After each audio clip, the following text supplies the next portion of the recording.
आवाज की दुनिया के दोस्तों, स्वागत है आपका YouTube channel the account master में। आज हम लोग क्वेश्चन आंसर देखेंगे। Question answer related with the topic probability theorem, Bernoulli's theorem. Question number 1, 8 coins are tossed together. 8 coins को एक साथ उछाला जा रहा है। Find out the probability that, आपको पता करना है प्रोबेबिलिटी। पहला, एटलीस्ट 6 हेड अराइव, कम से कम 6 हेड आने चाहिए। दूसरा है नो हेड अराइव्स, मतलब कोई हेड नहीं आना चाहिए। थर्ड है सभी हेड आने चाहिए। क्वेश्चन एक बार फिर से समझते हैं। 8 कॉइन्स को, 8 सिक्के को एक साथ उछाला जा रहा है। आपको प्रोबेबिलिटी फाइंड आउट करना है। पहला है कि कम से कम 6 हेड आने चाहिए। दूसरा है कोई हेड नहीं आना चाहिए। और तीसरा है सभी हेड आने चाहिए। तो चलिए फिर आंसर देखते हैं। पहला क्वेश्चन है एटलीस्ट 6 हेड अराइव। तो एटलीस्ट 6 हेड, एटलीस्ट का मतलब होता है कम से कम। तो कम से कम 6 हेड का मतलब होगा 6 हेड आएगा, 7 हेड आएगा और 8 हेड आएगा। मतलब 8 सिक्का उछाल रहे हैं तो कम से कम 6 आना चाहिए, 7 हेड आना चाहिए और 8 हेड आना चाहिए।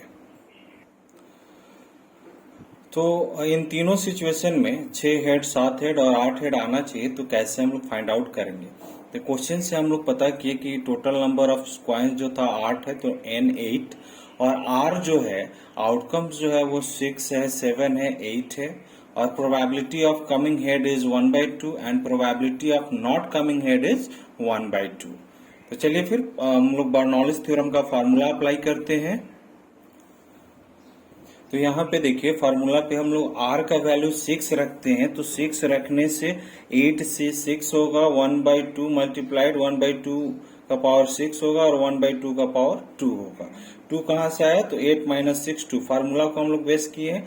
फिर जब हम r का वैल्यू 7 रखते हैं तो 8 से 7 हो जाएगा, 1/2 का पावर 7 और 1/2 का पावर 1। उसके बाद 8, अगर r का आउटकम्स 8 है तो 8 मल्टीप्लाइड बाई 1/2 का पावर 8 और 1/2 का पावर 8 - 8 इक्वल टू 0। तो चलिए इसको सिंप्लीफाई करते हैं।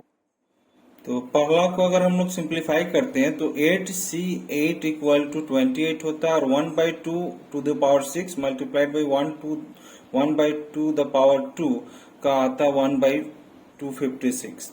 और दूसरा अगर हम लोग करते हैं तो दूसरा का आता है 8 मल्टीप्लाइड बाई 1/256। और तीसरा का अगर हम लोग मल्टीप्लाई करते हैं तो 8 का वैल्यू होता है 1 मल्टीप्लाइड बाई 1/256। तो ये आपका वैल्यू निकला। इन तीनों को, 3 यूनिट है, ये तीनों का फाइंड आउट करने से ये 6 के लिए है, ये 7 के लिए और ये 8 के लिए। तो इन वैल्यू को हम लोग निकाल करके जोड़ेंगे तो जोड़ने से आता है 37 divided by 256। It is the answer when the probability of at least 6 heads come arrive, 6 head आने पे आंसर इज 37/256। सेकेंड क्वेश्चन देखते हैं। No heads arrive. तो 8 सिक्के को उछाला गया तो एक भी हेड नहीं आना चाहिए। तो एक भी हेड नहीं आना चाहिए तो यहाँ पे n इक्वल टू 8 होगा और r इक्वल टू 0 होगा। और इसको अगर हम फॉर्मूला में पुट करते हैं, यानी कि probability of getting no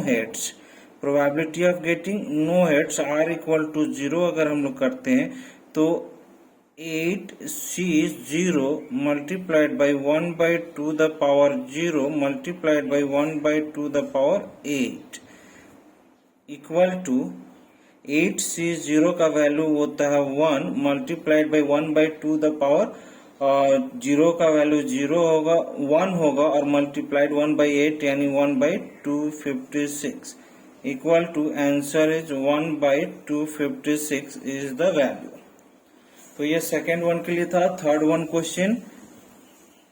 third question है सभी हेड आने चाहिए। तो सभी हेड आने चाहिए मतलब यहाँ पे n इक्वल टू 8 और r इक्वल टू भी 8 होगा। तो वैसे में हम जब इसको वैल्यू पुट करेंगे, यानी प्रोबेबिलिटी ऑफ ऑल हेड्स, यानी r इक्वल टू 8 जब हम लोग कर रहे हैं, तो 8c8 multiplied by 1 by 2 the power 8 multiplied by 1 by 2 the power 8 minus 8 equal to 0।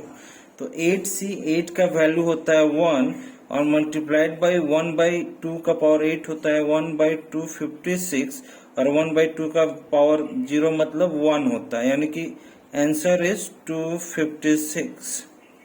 तो ये आपका तीनों का आंसर। आई होप कि इस क्वेश्चन को आप अच्छे से समझ गए होंगे। चलिए फिर दूसरा क्वेश्चन देखते हैं। सेकंड क्वेश्चन है,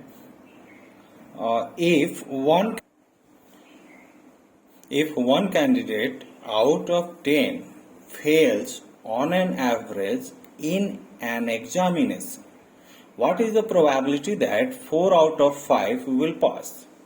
क्वेश्चन है कि अगर 10 लोगों में 1 कैंडिडेट आउट ऑफ 10 कैंडिडेट अगर एग्जाम देते हैं तो एक कैंडिडेट एवरेजली फेल हो जाता है, तो आपको प्रोबेबिलिटी फाइंड आउट करना है कि 5 कैंडिडेट अगर एग्जाम देते हैं तो 4 पास हो जाए। तो चलिए फिर इसको सॉल्व करते हैं।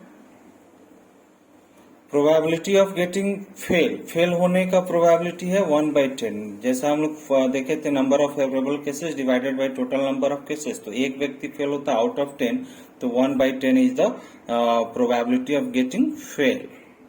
तो प्रोबेबिलिटी ऑफ गेटिंग पास, तो पास होने का प्रोबेबिलिटी जैसे हम लोग जानते हैं P plus Q equal to 1 होता है, तो 1 में फेल होने का प्रोबेबिलिटी को अगर घटा देंगे जो आएगा दैट इज द पास होने का प्रोबेबिलिटी। तो 1 minus 1/10 equal to 9/10 is the probability of getting pass.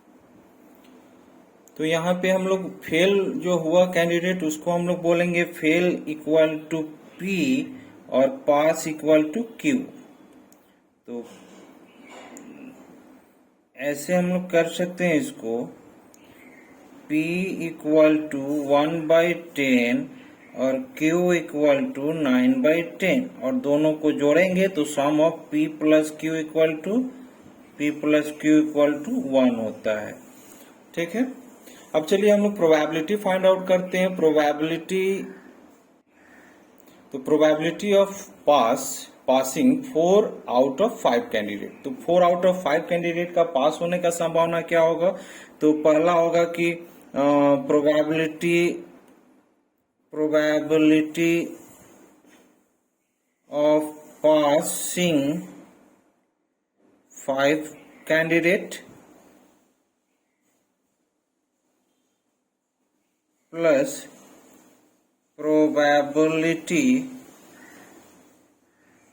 Of passing 4 candidate. तो ये आपका दोनों का प्रोबेबिलिटी को ऐड कर देंगे तो आंसर आपका 5 में से 4 पास होने का चांसेस निकल जाएंगे। तो फार्मूला के अनुसार देखते हैं।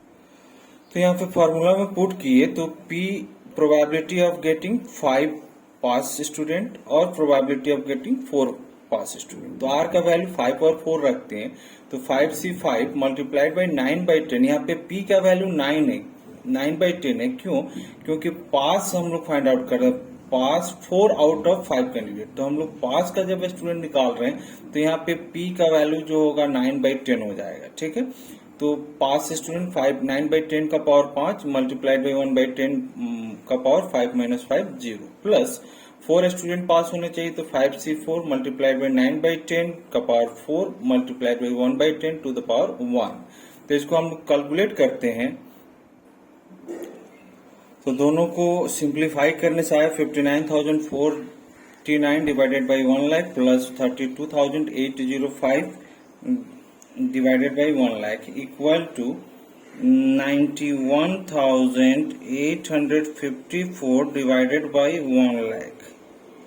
और इसको अगर सिंप्लीफाई करें तो आंसर इज 45927 डिवाइडेड बाई 50,000 और अगर हम इसको परसेंटेज में लिखना चाहें तो परसेंटेज में आंसर होगा 5 जीरो है तो 0.91854 इज द आंसर। तो ये आपका सेकंड क्वेश्चन का आंसर होगा। आई होप कि आपको बर्नौलिस थ्योरम अच्छे से क्लियर हो गया होगा। Thank you for watching this video. Have a nice day.